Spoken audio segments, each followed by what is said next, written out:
cosmética com politicamente campido.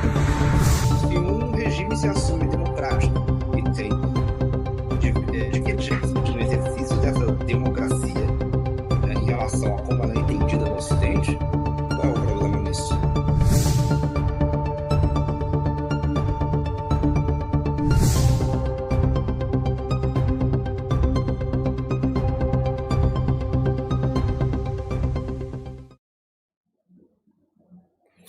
E tamo ao vivo, tamo lá, entramos. Lucas está mutado para mim.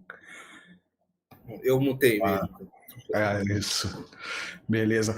Fala galera, Privet todo mundo, como é que vocês estão? Beleza? Eu já tô vendo aqui o JFB, que outro dia peguei no flagra, em outro canal, assistindo lá e comentando, botando os livros lá de referência. E o Júlio César aí, que quase diário, eu já estava quase ligando aqui para a polícia para saber se estava tudo bem com o Júlio César, que tinha 2 lives que ele não aparecia, estava esquisito isso.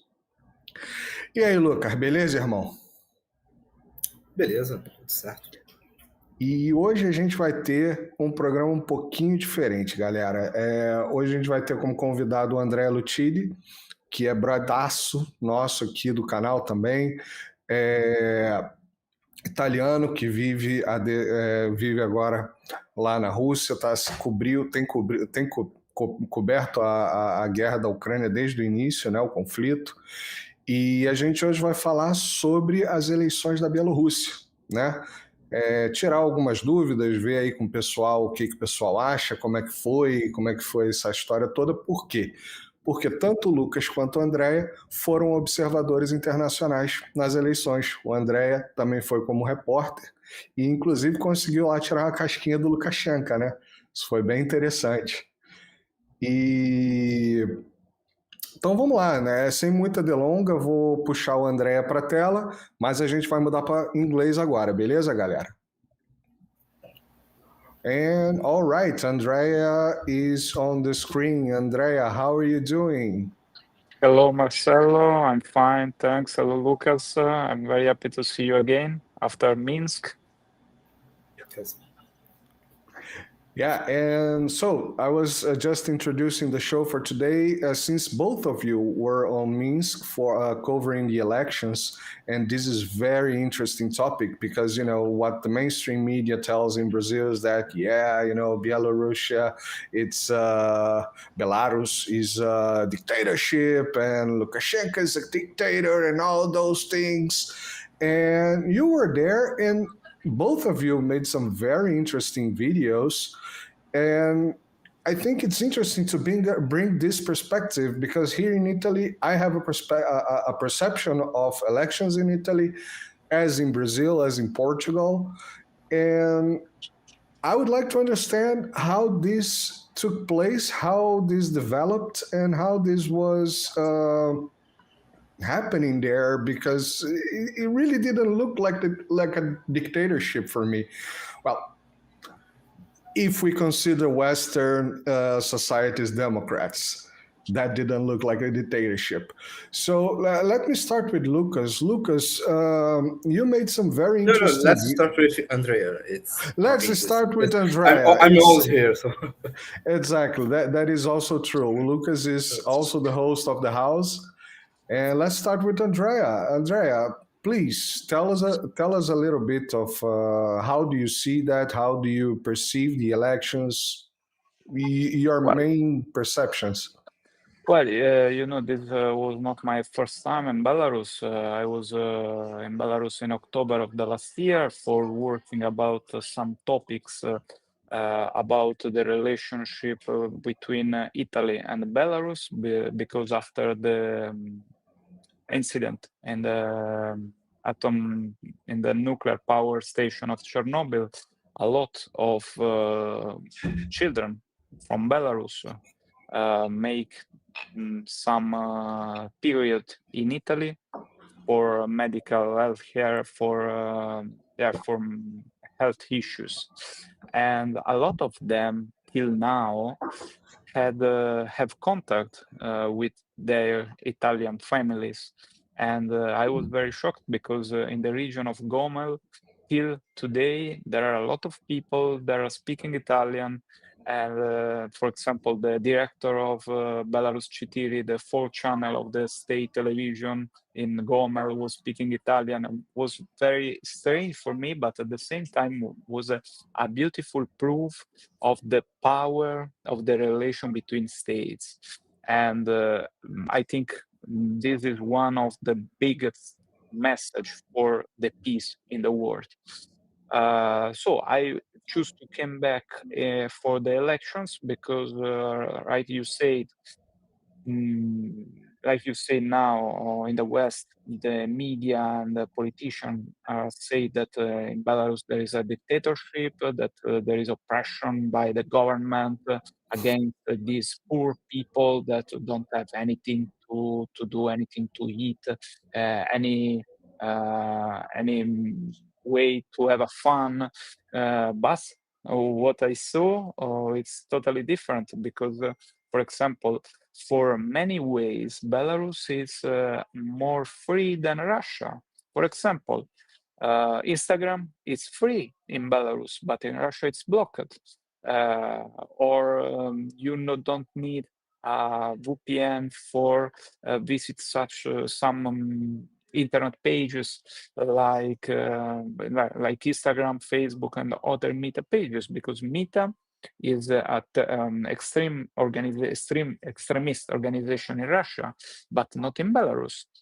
And it's very interesting to see that in Belarus, in Minsk, there are a lot of youth that can live free, that can be like Western youth without any difference in the clothes, in the phone that they have, or in the popular trend among the youth.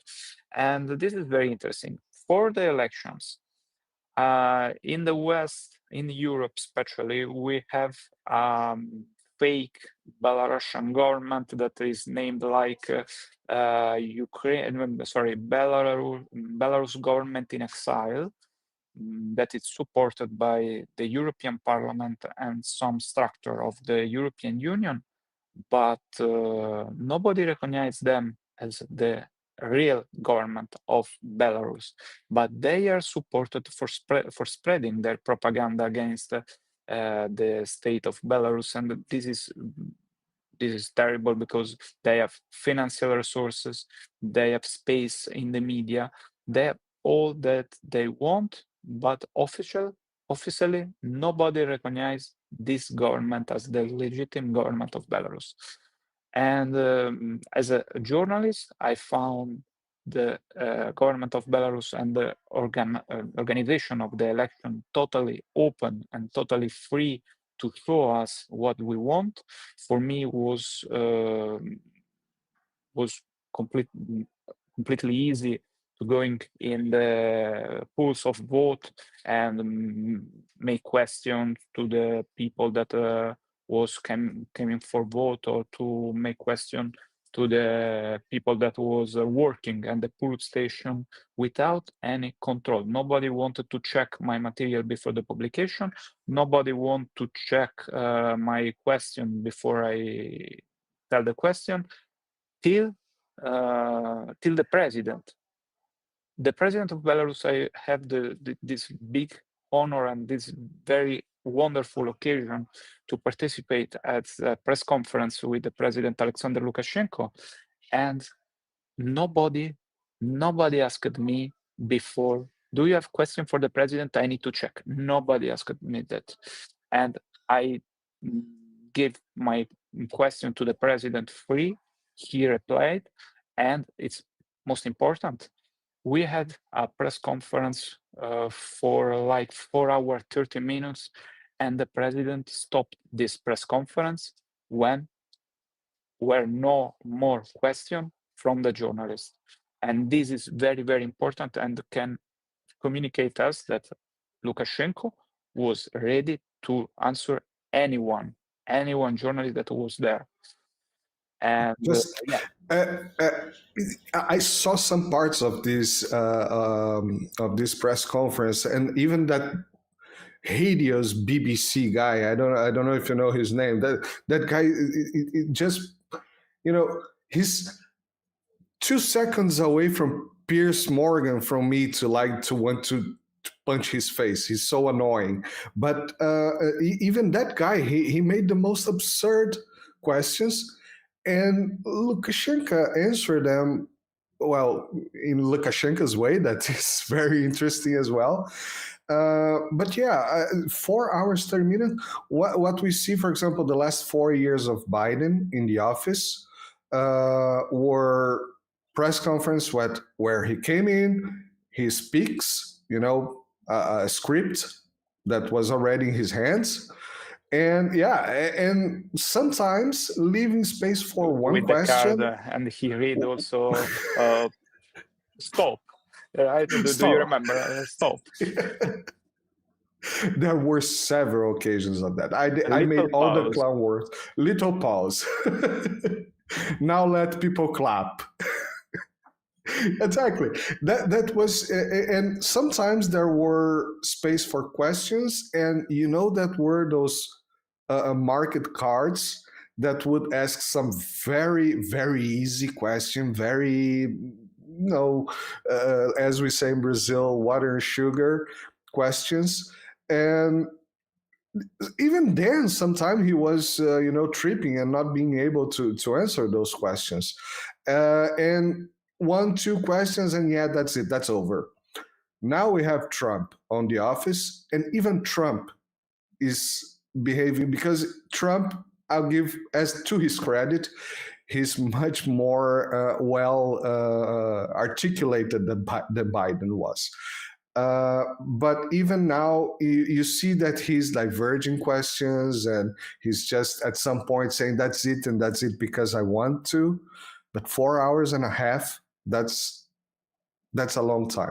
That's a long time for questions, and without any kind of control, and even waiting. Okay, no more questions. Okay, then it's over. Thank you, guys. Yeah. This is, I think, a very, very important message for the West. And Steve Rosenberg of BBC, that I remember every time with love, because Steve it's very funny, because he pretends to say anytime that in Russia and Belarus there is no freedom of speech, that these countries are a dictatorship, and you are not free for make anything. But he is a very critical journalist from the BBC with the permanent accreditation in Russia and Belarus, and he can speak freely with Lukashenko and say them face to face, I think you are a dictator and your elections are not democratic, and nobody came in his house for arrest him or take back the accreditation. So also this is an important message. And I think, Marcelo, that maybe Lucas can describe very, very well the election system, because he was the international observer for this election. There were in Minsk, I don't remember exactly, but a lot of international observers from quasi any country in the world. I saw observers from Georgia, Italy, France, Spain, Brazil, Egypt, Mexico, China, Japan, and Malaysia and Indonesia. A lot of countries, and I'm sure I don't see all international observers that was present there. And Lucas, like the other, were free to visit the poll station, make question at the end of the last day of the election, the day after the election. The international delegation take a press conference in the main hall that the electoral committee organized for the press, for tell us their experience, and this was very important. Yes, absolutely.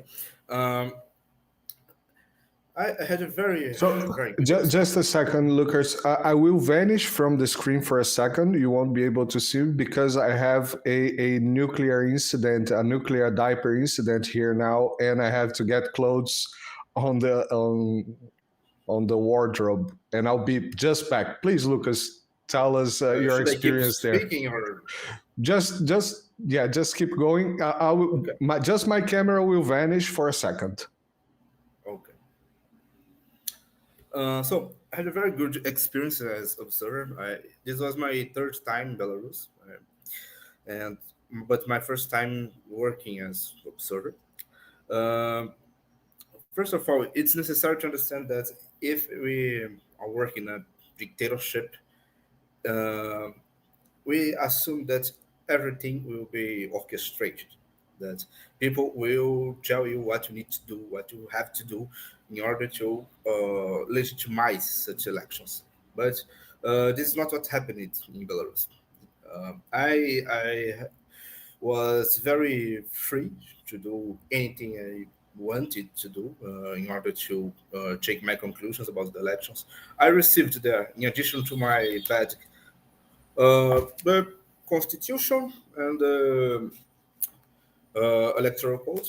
I had time to read, to get acquainted with the laws of the country, with the legislation about elections. And I also got this card to walk in the city freely. I had any time to go to any point of the city by metro, by bus, everything for free. That's like a bus and metro and any transportation card. Yes, okay. Any transportation card for free. Because I was not restricted to visit the polling stations where my guide was. I had also time to go and see by myself alone. I had this opportunity, and this was very interesting because if we are in a dictatorship, we're not supposed to go anywhere by ourselves. We need to be accompanied, we need to be guided, and we need to be guided on what we need to do. You need to do this in order to legitimize our elections. This is what we expect from dictatorship. This is not what's happening. What's happening in Belarus. It's not only free. It's also, how can I say? For example, I arrived in the special voting days, first on 2023 January, and I had such an opportunity to see how people were going to vote in order not to lose the opportunity to vote on the official day, because we don't have this in Brazil. You need to vote one day only, but they have such a system in Belarus, also in Russia. If you are not able to go on the official day, you can come to vote some days before the elections. So I saw all this process, this entire process during the special voting days. Many people were voting, and I had also the opportunity to interview some of them, to make some questions. I didn't record videos of everyone because I tried to make it more natural, like an informal conversation. And people said, I don't know if I will be able to come on the official day on Sunday. So I decided to come and vote now because I really want to vote. And I prefer to vote beforehand in order to express my opinions, my political will, my gratitude to my country. This is not only a civic duty, it's very important for them to vote. It's very different from a country because in Brazil, it's mandatory for us to vote, and we don't want to vote. Yes. Are you hearing me? Because okay. I'm here. Yes, you are. Okay. You freezed a little bit, but yes. Okay. So you know how it happens in Brazil. it's mandatory for us to vote, and we don't want to vote. And many times we prefer to pay the fine and not to vote on the day. And it's completely the opposite in Belarus. It's not mandatory. People can simply not go and vote, but they want to. And if they don't have an opportunity to go on the official day, they go beforehand in order to make sure that they will participate in the electoral process. It's very interesting because it's more than good evidence because that this is true democracy. Democracy is all about the people, what the people want, how people work, how people can control the political process. And this is what happens in Belarus. If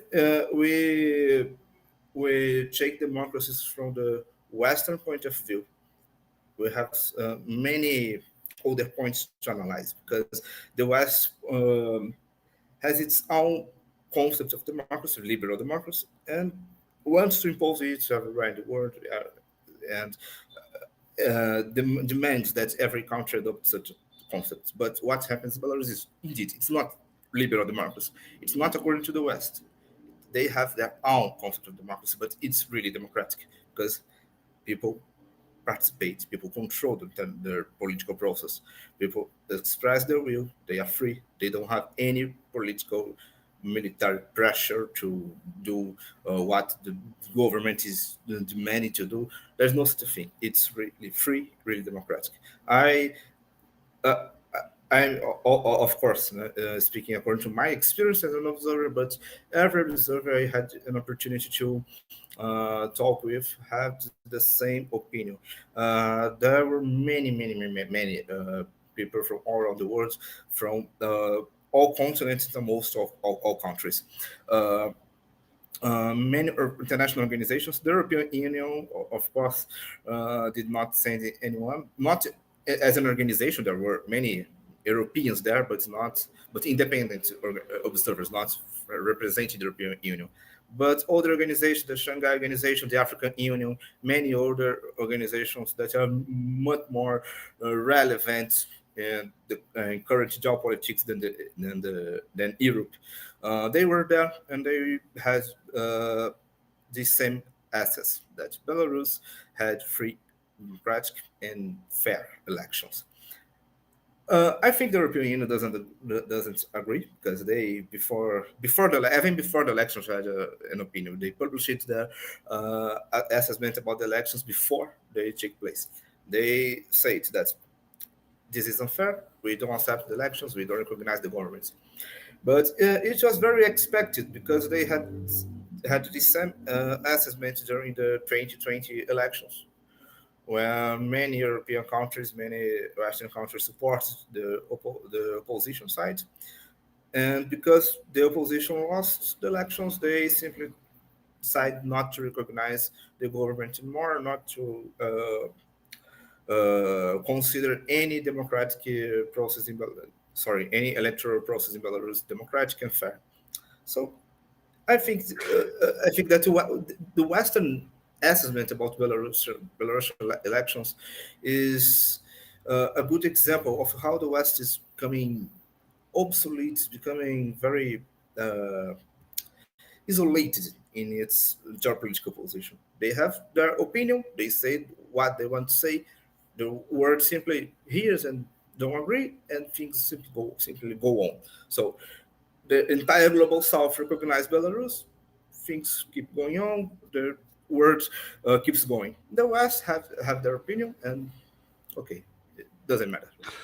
I have a very strong opinion about one point there, that is the sole role of international observers in a country's election. Well, it's very nice and very cool that Belarus was open to this, as many countries are very open to this. I just don't see why is it necessary. This is a problem of the country. Let's put it this way. Okay, why do you need to have observers from all over the planet to see what's going on there? It's how what? Because as you just mentioned, the liberal democracy is very different than whatever you're going to see in Belarus or in Russia or in China or perhaps even in Brazil. You mentioned very well that our elections in Brazil, you are obliged to vote. You don't. The Democratic Party, as they call it, like there's a big party of democracy. It's not democratic because you are obliged. You cannot choose not to vote. Well, you can choose not to vote, but then you're going to pay a fine for it. It's a very ridiculous fine. Nonetheless, it's a fine. And the point that I am trying to make here is that one point. The fine is ridiculous, but if you forget to pay the fine, you have many consequences. You can have your passport arrested, and so you have very very serious consequences despite the fine being ridiculous. Yeah, exactly. I had a very big issue there because I vote. And I have missed two elections because I live abroad. And at some point in the middle of the sanitary emergency, my passport expired. My Brazilian passport expired. And I was not able to travel to Milan to go to the Brazilian embassy in Milan, because we were in the middle of the emergency and we could not even go to the corner, to the supermarket. And I had no way to renew my passport because my election title, my election card was expired because I had missed 2 votes. By my luck, since we were in the emergency, in Brazil, they started to do online paying the fine, and you were just putting your face on the camera and say, hey, that's me and all that. And I managed to do that because I also needed at some point to go to Portugal to do my Portuguese documents. So it was a mess. It was a big mess.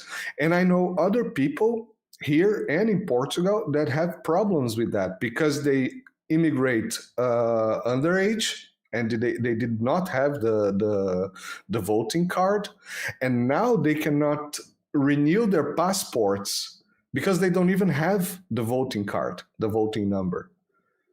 So they have to go back to Brazil with an expired passport to renew it, to come back, and who knows, so they can ask for their local documents like, permesso soggiorno, all those documents. It's a very complicated consequence. Please, Andrea.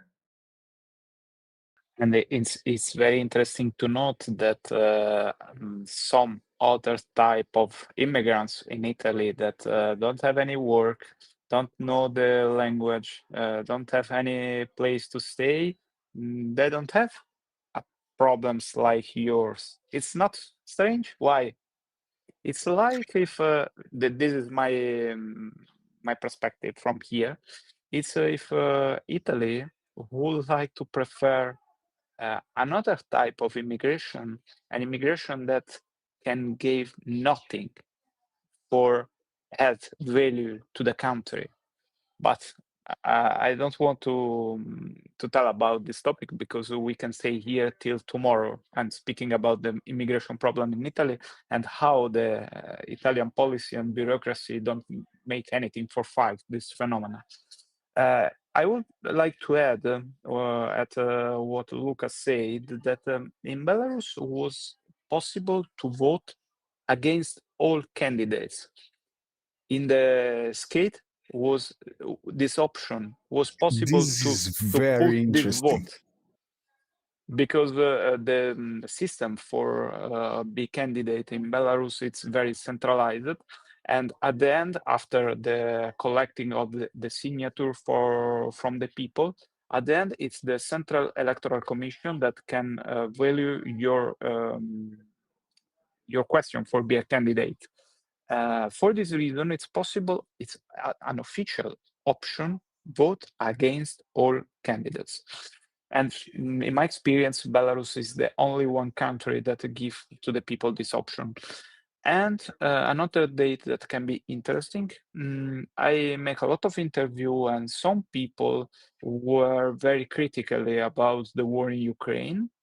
And they say, no, I'm not supporting Russia in the military operation in Ukraine, but I will vote for Lukashenko because he was done a lot for the Belarusian people. And this is important. Lukashenko was candidate as independent, not affiliated by any party. And the people was voting him for his work, not for his ideology, not because he likes some symbols or some idea. The people vote him for what he done for the people. That what you just said is extremely interesting. I didn't know about it. That you could vote against everybody else. Everybody. I personally, Lucas is graduated in law. If I'm not saying any bullshit, but Lucas is graduated in law, and in Brazil you have the syndicate, the union for the lawyers. And to advocate, you need to have the card from the union. You have to be on the union. But you just don't go there and subscribe to the union. You have to apply for a test. It's a national test. It's a huge thing. And in Italy, there is the same system. You need to make a state exam for be a lawyer. Yeah, and perhaps I will say something wrong, and please correct me, Lucas. But in this test, you not only has to make things right, you not only have to get the questions correct, but if you get it wrong, you lose points. So if you get it right, you gain the points. If you get it wrong, you lose points. You don't. Unfortunately, I'm graduated in law, but fortunately, I'm not a lawyer, so I never did this test. I don't know how it works. That's a good start, as they say. But that's my understanding. I may be saying so because I'm not graduated in law and I never did it, but I have lawyers, friends of mine. Yeah, nobody's perfect. That explained this to me at some point. And I think that a just electoral system would need to have something like that. You not only vote for the candidate that you want, but you vote against someone that you really don't want. So I really don't want this guy here. This is a problem. And because otherwise we get what we are seeing not only in Brazil, but nowadays basically entire Europe, United States even. You get a 51% candidate. And even this 51%, it's sometimes almost equal or lower than the abstentions, the people that didn't even care to go voting, like we see in the Great Britain, like we saw in France. Italy here was, it's a complicated system. I never understood this. In Brazil, we see this for 3 or 4 elections that we see, the 33% candidate, and you have 30% abstentions or voted for no one. And so, who is these people representing? Maybe Marcelo, do you remember some episode during the elections in Italy when the people for vote against all put in the vote schedule some piece of ham or some mortadella and brought their heat also this, maybe do you remember? But in the Italian system, it's not possible to vote against us. It's only possible to abstain from the vote. And it's not a case that in Italy there is the majority that choose not vote, because the people lose any trust in the politicians and in the political system, in the Italian political system. Now, maybe Giorgia Meloni, it's at the government with the 22-23% of the votes, but this means maybe 12-11% of the total people that have the right to vote. Exactly. That's more or less the point. We have the same in Brazil with Lula and Bolsonaro. Lula won by a fraction. And if you see the abstentions were so high that at some point you say, who's this guy going to govern for? It's nobody. And you mentioned Meloni here. We don't see any type of movement. Some years ago we had Cinque Stelle. They jump in just I guess 1 year before I arrived in Italy. And on the beginning, when I arrived here, I was learning Italian still. By 6 months that I was here, some people were telling me, "You speak Italian better than Di Maio." So yeah, that was the prime minister of Italy, the guy that could barely speak Italian. And I was like, yeah, that's kind of true. I listened to the guy talking, and I'm still very macaronic when I speak Italian. But yeah, that was true. So coming back to this, to the topic of the elections. You need more trust in yourself because you speak very well Italian. I would like to speak Russian like you speak Italian. Yeah, but that's a very difficult language. I would like to speak Portuguese as good as I speak Italian. No, but coming back to the Lucas always thinks like, oh dear Lord, what am I doing shows with this dude? And so let's try to come back to the elections here. You had the great one thing that I want to say about the elections. I saw the videos from you and from Lucas. It was very interesting, the process of observation. You had not special seats, you had like a kind of couch, very comfortable couch to stay on and watch people voting. I saw some people commenting. I don't know how you have patience for those guys on Twitter, Andrea. I really need to get some lessons from you. Some people voting, asking like, "Oh, you didn't ask to see the voting bill?" And you were like, "Yeah, that's kind of a process. People vote, fold the bill, and put on the box." I don't have. I think in Brazil it's even forbidden to ask or to be close to the people, to the person when it's voting. But how was the welcoming? I would not say welcoming is not a good word. The process for both of you to staying there, and it's probably some very weird situation where people are doing something very private, I would put like that, and your guys were there talking. How did you feel on this situation? How did you guys saw the response from the people? You already said some people were very welcoming and saying that yeah, we are here because we believe on the system, and this is very interesting for me to listen. We can start with Andrea. Okay. Well,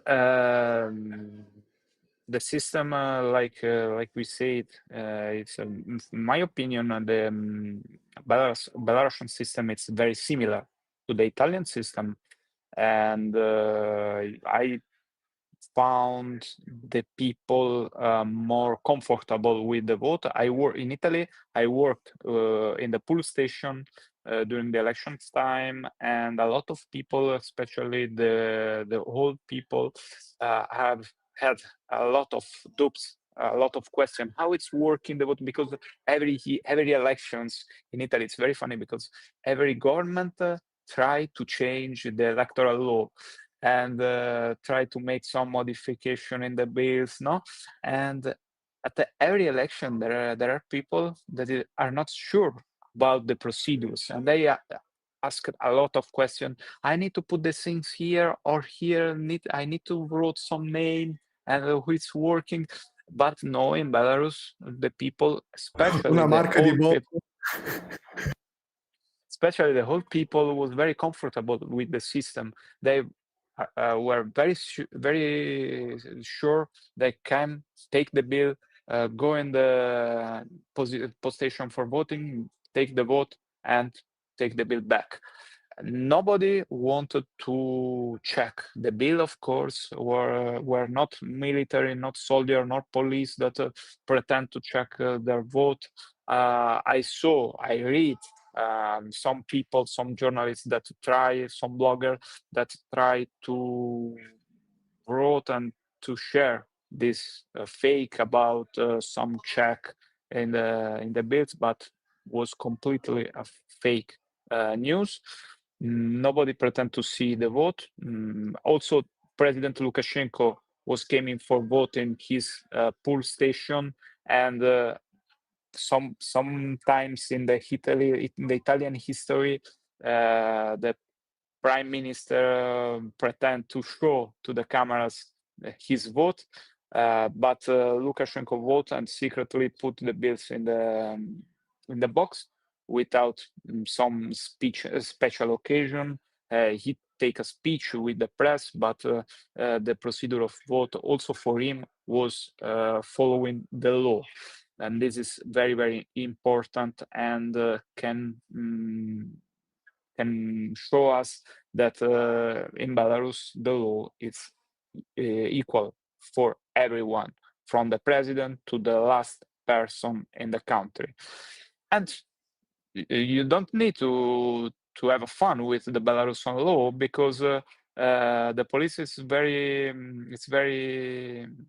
strictly with the regulation. You can imagine, I was out to the central press room in the Palace of the Republic in the center of Minsk, and I crossed the street not following the regulation, because I don't cross the street in the appropriate location, and the police stopped me and make me a ticket. So I tried to say that, but guys, sorry, I was here in the central room of the press. I have the accreditation.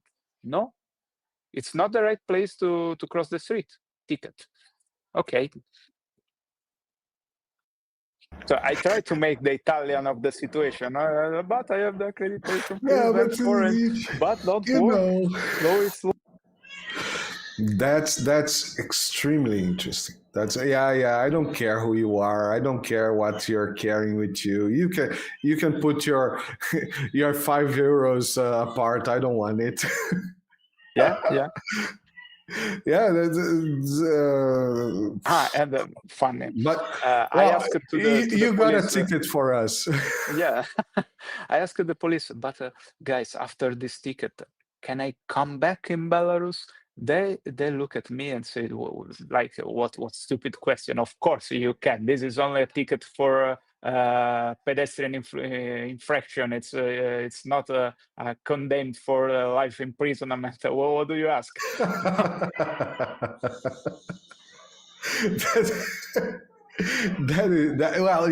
That's a fair question, but I would have the same attitude as the police officer. Come on, dude, it's just a ticket. Did you pay the ticket? I know, I got curious. I paid the ticket, but not at the policeman. You need to go in like in the postal office or in a state bank and pay the ticket. But it's a very, very fast process, and I make this in like 10 minutes, so not a problem. But the law is the law. The law is the law. And since you pay the ticket, you can come back to the country. That's no problem. Lucas, that's interesting when you compare to Brazil, Marcelo. You know that we also have law, we also have bureaucracy, but it's not for everyone. It's for searching groups, and searching groups are allowed to violate what they want to violate. Uh, especially when we consider economic factors, or if in this situation, I think that a foreigner violating the transit law, they could simply, okay, uh, go home. There is no problem. This would be a very normal situation in Brazil, but it doesn't happen there. And when we take the democratic concept into account, and we see that one of the basic principles for democracy is the rule of law, is that law must be respected by everyone. Law is for everyone. Law is for the citizens. It's for native, for foreigners, for politicians, for the military, for everyone. So if we take this concept into account, that the empire of the law must be applied for everyone. So we conclude that Belarus is really a democratic country. Maybe not in the liberal terms of the West, because these liberal terms of the West demand not only political democracy, but accompanied with political democracy, liberal economy. Not only liberal economy, but specific geopolitical alignment with all the countries they consider as democratic. So they don't have this situation in Belarus, but they have their own democracy, their own rule of law. And we saw this. We witnessed this process, and we can surely say that Belarus is a democratic country. I'm saying this not because I Did you really get a care. ticket, Lucas? No. I don't say this because I really care about democracy in itself, because I don't like such a thing to be describing the countries between what is democratic, what is not democratic. I don't like this, but Yeah, but me neither. yes. But I'm I'm saying this based on my own experience, on my real experience. I'm saying this in based on what I saw there. Not only this time. This time I was there working for a political process. Yes, I was working, and I can describe what I saw in the electoral process. But the other times I was there, it is a very free, very open country for everyone. You don't have any problems. You don't have any restrictions to do anything. You don't need to respect the law, of course, but it's a very free country. Maybe we can say we can go deeper in this analysis and compare with other. Of course, I always like to compare with my own reality, with what we know about our countries, because the basic ground for any analysis is comparison with your own country. And of course, uh, I don't think my country is so democratic as Belarus is, because we don't have such a freedom here. There is a time you can't go to the street, you can't go out, you simply can't. Not because the law says you can't, because the reality on the ground says you can't go out. This is not happening in Belarus. And Belarus is a country under very uh, strict pressure, geopolitical pressure. There is the biggest war in Europe since the World War II happening uh, very close to Belarus. There are there is a very high risk of escalation on the borders, because there are there's a very substantial number of Belarusian expatriates fighting for Ukraine. People who left Belarus after the elections in 2020, and now they are fighting for Ukraine, and they promised to go back to Belarus and to overthrow the government, to kill Lukashenko, and so on. And the country is surviving. The country is passing through all this time peacefully. Peacefully. I have been in Belarus in 2023 2023, 2024, and now this year, it's very peaceful. It's very calm. There were some expectations for pressure or provocations during this electoral process because of these militias of expatriates fighting Ukraine. Not only fighting Ukraine, but also they are based in Poland, they are based in the Baltics, in other European countries. They are trained, they are armed by these governments. Even though they say publicly that they want to start a war in their own country, they are armed by European countries. So there were some expectations of provocations, but it was very peaceful, very calm. I think they are afraid of Belarusian new military assets. They now have, of course, they now have nuclear weapons. They will have Areshnik soon. So Belarus is in a position that they don't want war, but they don't tolerate provocation. If there is a provocation, they will take if necessary, the extreme measures not to go to war. Because Belarus is a country that was totally destroyed during the World War II. It's not like Russia, because Russia is the biggest country in the world, so there are many parts of Russia that were not destroyed by the war. But Belarus was entirely destroyed. The entire country was rebuilt during the Soviet times. People there are very aware of what a war is, of what are the consequences of conflicts. And Lukashenko has such a concern about the security, about peace. And this is what makes him so popular now. Not only about history, of course, he saved his country from the entire neoliberal shock that affected Russia, of this. But now he is being able to free his country from the war, to protect his country, protect his people, despite the provocations, despite the pressure. He is acting like a true peacemaker. And people that respect this, because, of course, they had their relatives who died in the World War II. They have their relatives now dying, both for Ukraine and for Russia. And they don't want to fall in this hole of war. They don't want to suffer such consequence of such a tragedy that like a war. And Lukashenko is becoming ever more popular than he was before, precisely because of this. He's being able to work as a peacemaker. He's being able to avoid his war coming.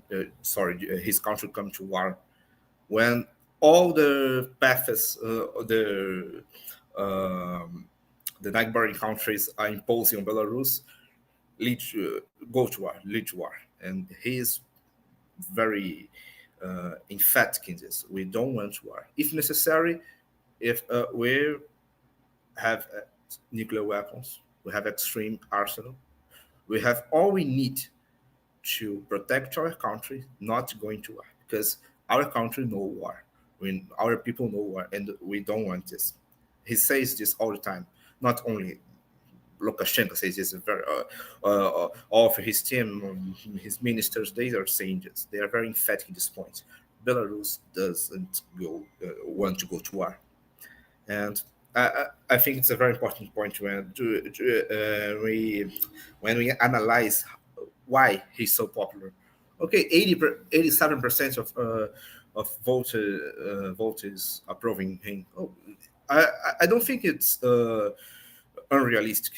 If you know the Belarusian reality, you understand why they love Lukashenko, why they vote for him. And even people who are against Lukashenko as a politician are now voting for him because they know that he's the politician who's now able to avoid war. Yeah, that in fact, this is a very extreme trend here in Europe as well, East Europe as much, but also inside Europe. Because people have to understand, and Andrea perhaps even can say a little bit about this here in Italy. But my perception in Italy is that people here don't have a don't have a clue, the smallest clue on what's happening in the planet, outside, their little city or town, or I don't know, paesi. People have no idea. No, not a clue. Oh, there's a war in Russia against Ukraine. Oh, damn Russians! Yeah, do you know that the gas that Italy uses, 40% of the gas that Italy uses comes from Russia? Who cares? Well, dude, have you looked at your bill? It's winter time. I'm looking at my bill every month now, and I'm not happy. So I don't care if you don't care about Russia or Russians. I don't need to care about Russians. Look at your bill, for Christ's sake. Just that. Oh no, but that's bad times ahead and all that. No, it's not bad times ahead and all that. It was all good. We had a good life. We had a decent life, and now you don't. Do you know why? Yeah, because Meloni and this far right and this crazy. No, dude, that's not what's happening. Please wake up. And it's the same in Brazil, of course. But I see the trend on, we recently saw in Romania where, well, the democratic elections were canceled by order of Brussels, which is not in Romania, by the way. And we saw this in Georgia, and we've seen this in Serbia. We've seen this in Slovakia. We've seen this in Hungary, and Macron is just facing his second vote of no trust in a prime minister, which probably will pass because the guy is just incompetent. And as I mentioned, Great Britain, they vote against war. This guy came to power, this what's the dude? He has a name that looks like a chick. He comes to power, and first thing he does, pick up the microphone and say, "We are going to support Ukraine as much." This is not what people want. People don't care about Ukraine. That's the truth. That's the truth. This is the reason, Marcelo, because in Italy and in Germany there are the biggest percent of the population that is against the sanctions against Russia. And I also asked to Lucas that he spoke about the peaceful climate in Belarus during the elections. We don't need to forget that Belarus have a president that is ready to take a rifle with him for defend themselves and for defend his right to stay as the rule of the country, to rule the country. We saw that in 2020 during the so-called protest of the Belarusian opposition, while the West was supporting with money and other things like propaganda, the meeting against Lukashenko, and the Lukashenko take a rifle, an assault rifle, a K-47, and was ready to defend himself and his right as a president of Belarus. This is very important to remember. And like you say, Marcelo, Italian citizens, Italians are paid and are paying right now the price for the Western war against Russia. And unfortunately, this price is paid not by the politicians that make the sanctions against Russia, but from the people that had nothing to do with it. And they don't care. The truth is, they don't care. They have no idea. Let's say the best thing I can tell you that happened is that with this conflict and the sanctions and all that, is that vastly increased the number of blonde chicks working at McDonald's. That's the only halfly good thing that happened here in Italy. But the truth is that we have a migrant crisis.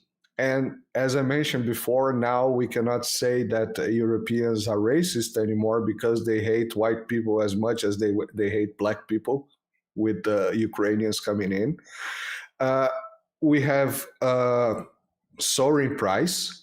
We have lowering the industry. And Italy, unlike people are used to know, because people are used to say, oh yeah, Germany is the big industry powerhouse, but Italy is a huge industry powerhouse.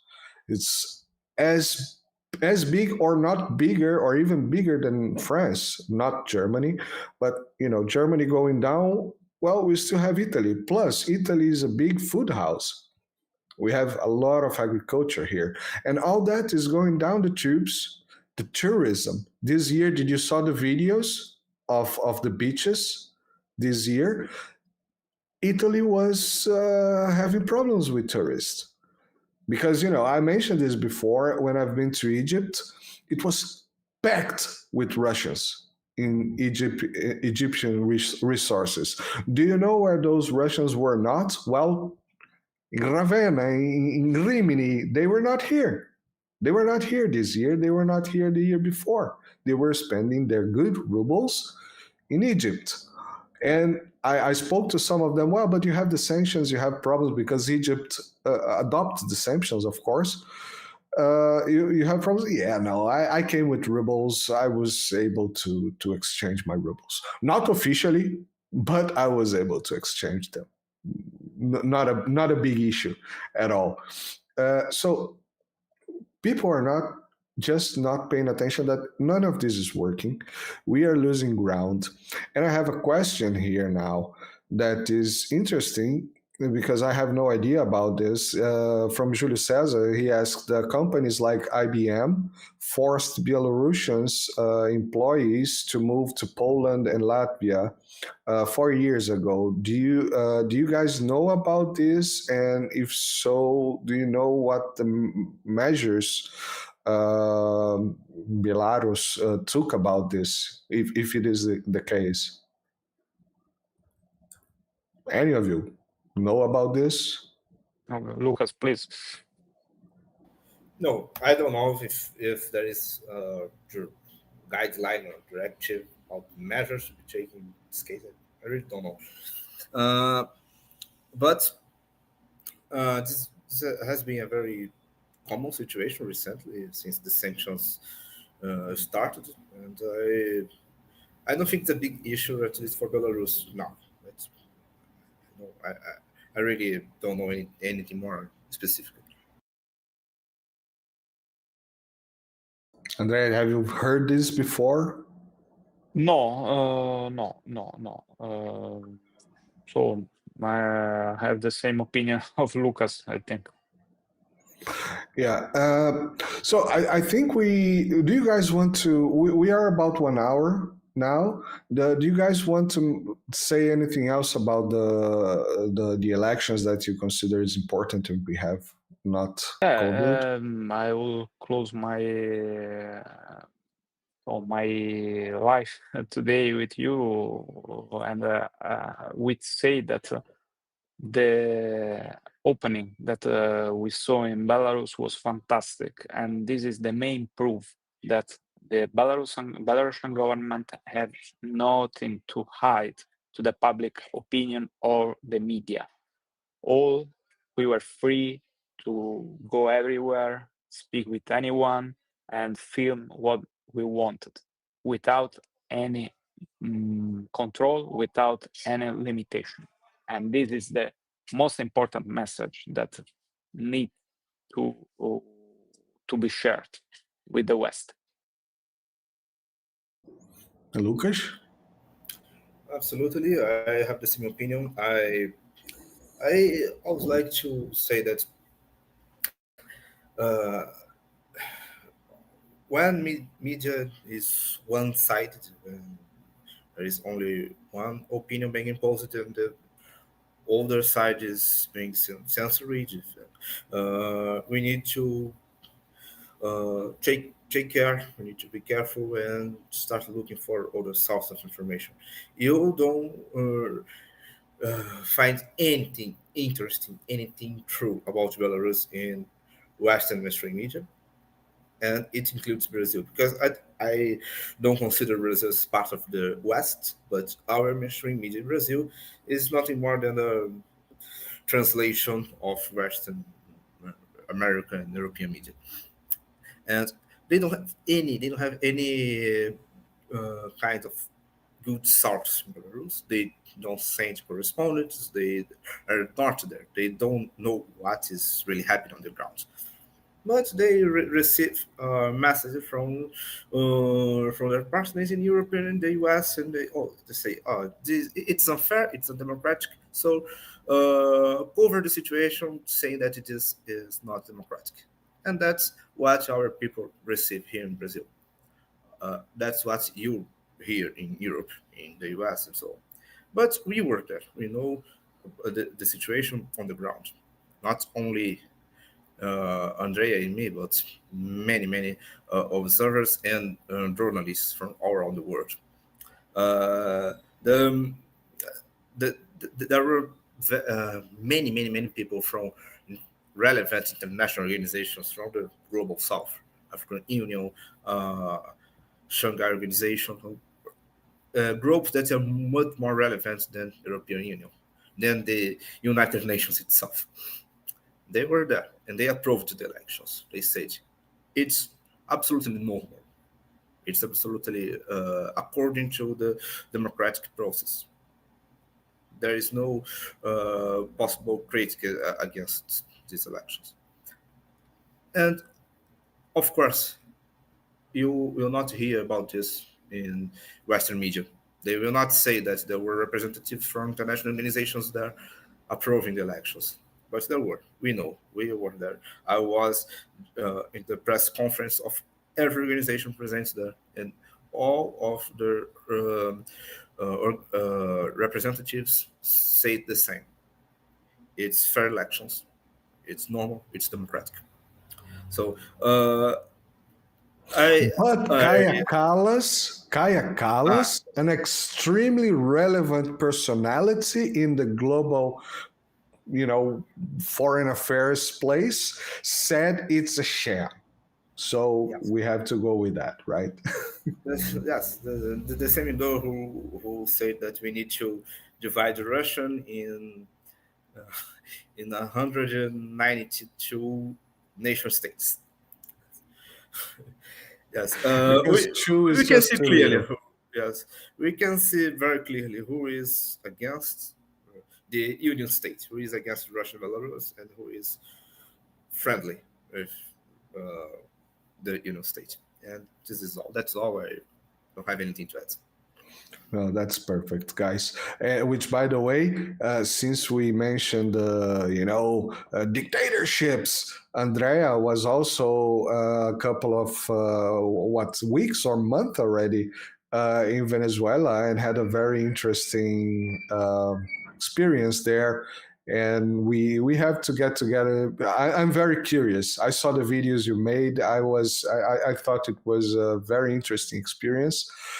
We have to arrange a day to talk about that because Sure. Brazilians need to. This was my second time in Venezuela, and you can imagine as a person from Europe, I had my head full of this information about Caracas. Caracas, like the capital of the crime in the world, where you can be killed if you make a walk in the street. And that's Rio de Janeiro, dude. Yes, that's really my city. But sure, not Caracas.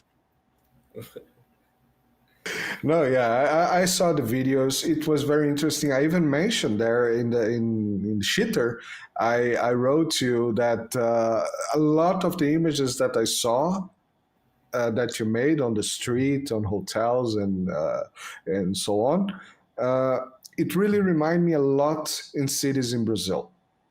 like Rio de Janeiro itself. I'm not talking about the crime. Okay, I'm talking about architecture and the streets and people selling things on the streets, which is normal. It's a country that's facing a lot of issues. We have here in Italy, we have public street fairs and stuff like that. It's not a little different, but it happens in the countries that are facing economical issues, as it is the case of Brazil. But it looked a lot like streets of São Paulo, streets of Rio de Janeiro. It's probably the same era of architectural designs from these big cities, I would say. So we have to arrange a show sometime to talk about that. Just before we go, if you guys have 5 minutes, I would like to drop 2 drops on the conflict today on Ukraine. Andrea, you just before we come live, you were telling me that you were covering some attacks today. Could you talk about this a little bit? And I would like to know about Kursk, because during live stream Thursday, someone entered in the channel and said, "Oh yeah, Ukraine just took Kursk and now open its path for 6 another cities. Russia is gone." And I was like, dude, do you know what Russia even is? Take a look at the map. Well, what's happened now in Kursk, it's this. Ukrainian forces are trying to occupy some part of Russia, and in the Western media, they pretend to occupy the entire region of Kursk, but in the reality, they occupied only a small piece of the region of Kursk, and they held till now only one important, but really it's a small cities of Surda. And there they are committing a lot of crimes. And Patrick Lancaster, American reporter that it's now in the Kursk region, have made a lot of video. You can find it in YouTube about the Ukrainian crimes in the Kursk region. Well, this morning I was in Rostov, in the place where Ukrainian drones hit yesterday and this night some civilian houses, some civilians building, and this unfortunately is the standard for the Ukrainian drones in Donbass and in the Russian regions near the near Rostov or Voronezh, because they try to terrorize in the population. They want to make pressure to the population and say, look, you are at war with us. You need to feel that you are at war with us. You don't need to feel sure in your city. You don't need to feel secure in your cities. And thanks God, today were not victims, not injured, but the risk was very high because 40-50 meters from the position where the drone hit a civilian building, that were the regional hospital. And so if the drone were maybe intercepted by Russian anti-aircraft system or by the electronic warfare system, this drone can hit the hospital. And I cannot exclude that the region was hit because there is an hospital there, unfortunately. Because in my opinion, Ukrainian forces want to make pressure to the population. They want to pressure the population and say that change your government, make a revolution maybe, because you are at war against us, against the West. In the other part of the front line, the initiative still to be in the hand of Russian army. They are advancing, especially in the Donetsk People Republic region. And in the last week, the Russian forces are conquered a lot of cities in the DNR region. So I think that Zelensky is trying to take Kursk, the Kursk territory that the Ukrainian forces are occupying, till possible negotiation mediated by Trump, because he want to take this occupation at the peace table and say, look, I have a part of your territory. If you want your territory back, you need to give me back something. This is the tactic. But in my opinion, it's not working very well. It's not going to work whatsoever. I mean, I've checked the maps, the map of Kursk. It's a farmland. I mean, you have, when you say cities and you look at the map, most of the time the people say, oh yeah, Ukraine took this city, or Russia liberated again this city from Kursk, and you look at the map, it's like 10 houses and a church or something like that. It's a big farmland. Not saying it's unimportant, just saying that the Russians are going to, what do you want for that? 5 rubles? Here you go. And we're buying it back from you. That's the exchange rate that we can give you for that. Lucas, do you want to say something about that before we? No, I have the same opinion. It's a kind of desperate measure in order to come to negotiations, if negotiations happen, with something to say that Ukraine has something to offer Russia in exchange for something else. It's not working. Will not work. If we have negotiations, it's not clear that we have some negotiations, because Russia said many times that Kursk invasion was the point of no return in the war. After this invasion, there will be no negotiations more, because Moscow can simply not trust the enemy. So it's a big question if there will be such negotiations. But if we have negotiations, they will take place on Russian terms. The defeated side in a war cannot say what it wants. The winning side says, I want this. You do this, or otherwise hostilities will continue. So you do what I want, or I will win more. Yes, absolutely. And as you said, these regions Ukraine managed to control in Kursk region are violates. They are not big relevant cities. They are border zone violates, and mainstream media manages to conquer the public opinion by saying that Ukraine is occupying Russia's Kursk region. But Kursk region is very big. The city of Kursk is not even threatened by this Ukrainian invasion. They are only in a small portion of land on the border zone. So it's not as relevant as Western media tries to make it appear. It's not so relevant, and it's not ever something new, because Ukraine has been attacking Russian recognized territory since the beginning of the special operation. I was in Belgrade last year, and this was the most dangerous experience on all my trips. I have been in Donbass twice, one time with Andrea, and I have been in Belgrade. Belgrade was very dangerous, and very many attacks all the time. And Ukraine was at the same time invading the border zone. They couldn't occupy territory, but they were invading. So this is nothing new. In Kursk, the difference that they managed to occupy some territory to make some resistance against Russian attacks, and there is a battle happening there. But this battle cannot change the game of the entire war.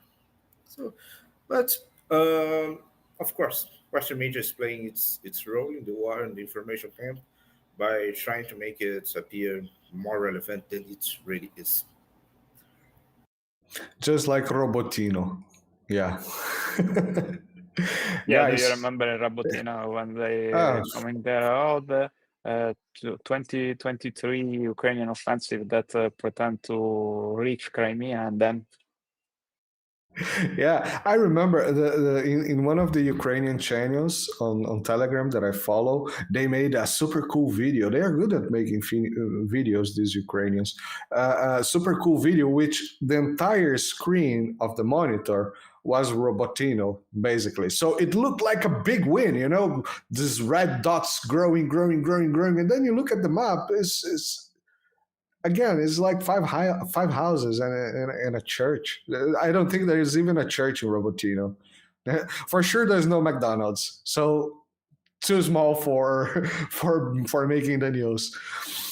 Guys, I will thank you very much for this show today. I was trying. I wanted to do this since we saw that you two were together there, and you even marked me on Twitter. Hey, we're here. We thought about you. That was amazing, and I wanted to put this show together, and I think it was an amazing show. I hope people listen to it. I will put subtitles, of course. Eventually, you guys know, eventually when I have time to do it, I'll put the subtitles so people can watch this and start to have a little bit of self-criticism. You don't have to believe in what we say. You don't have to, but just have some self-criticism. Do our country work more or less like this? Imagine that this is not true. Does Italy or Portugal or Brazil, does it work like they said it works in Belarus, in Belarusia? If it doesn't, it's wrong. And, you know, have this in your mind. And of course, I'm saying that's not because they are not telling the truth. Of course, they are telling the truth. They were there. They sent videos. They post videos on Twitter, on their Telegram channels, and you know all the links are on the descriptions. Andrea, Lucas, everybody knows. But Andrea, do you want to tell us where people can find you? Because now you are working out. You have now a news company. I don't know if it's yours or you're working for it. no, it's not, unfortunately it's not mine. So, okay. The people from Italy can see my material in the television on the channel Bio Blue. Sometimes I provide them some reportage from here or other from other countries from the multipolar world, like Belarus. And in Telegram, in my channel Andrea Lucidi, or in the internet page and Telegram channel of the press agency International Reporters. Amazing. I'll put all the links. Some of those links I don't have. I will ask you then to send me later. I'll put all the links on the description. So guys, follow people in Italy that perhaps are watching us on TikTok. I don't know, because TikTok only delivers things to Italy. I don't know why. I speak in Portuguese to Brazilians and Portuguese people. There's a lot of Italians flooding my TikTok and going away because they don't understand Portuguese. Of course. So if people on TikTok follow Andrea Lucidi, the links will be on the description on YouTube. And I will thank you guys again for this amazing show on this Saturday. Have a great weekend. And all of you that came to watch us today or will watch later, have a great weekend. And we see you later, guys. Ciao, ciao. Thank you, Marcelo. Ciao. Ciao, Lucas. Ciao, ciao.